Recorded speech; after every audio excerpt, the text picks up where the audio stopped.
ময়মনসিংহে বাছাই পর্বের মধ্য দিয়ে শেষ হলো এটিএন নিউজের আয়োজন ফ্রেশ ইসলামিক অলিম্পিয়াড 2026-এর সিজন 3 বিভাগীয় অডিশন পর্ব।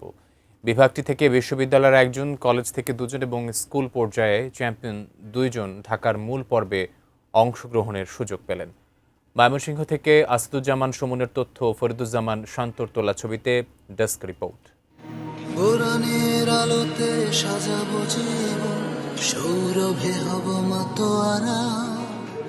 রোববার সকাল থেকে বিভিন্ন স্কুল, কলেজ ও বিশ্ববিদ্যালয়ের শিক্ষার্থীদের পদচারণায় মুখর হয়ে ওঠে Mymensingh press club মিলনায়তন।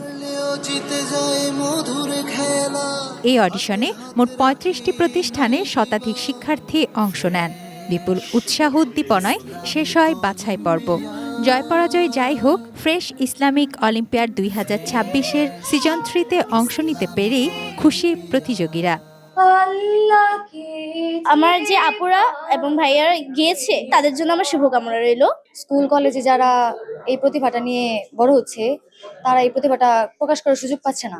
ATN news থেকে যখন এই অনুষ্ঠানটার উদ্যোগ নেওয়া হয়েছে, তো আমি ওইখান থেকে আসতে পারছি।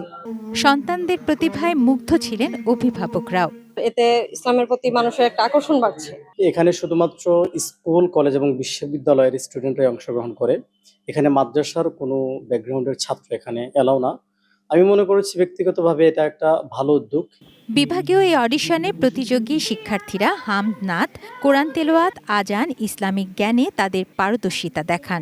প্রতি বিভাগে চ্যাম্পিয়নের হাতে শুকরানা কার্ড তুলে দেন ময়মনসিংহ টেলিভিশন জার্নালিস্ট অ্যাসোসিয়েশনের সভাপতি অমিত রায়।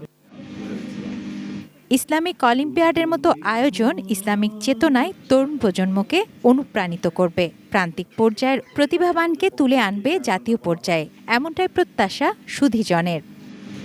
তুনাজিনা তনু, ডেস্ক রিপোর্ট, এটিএন নিউজ।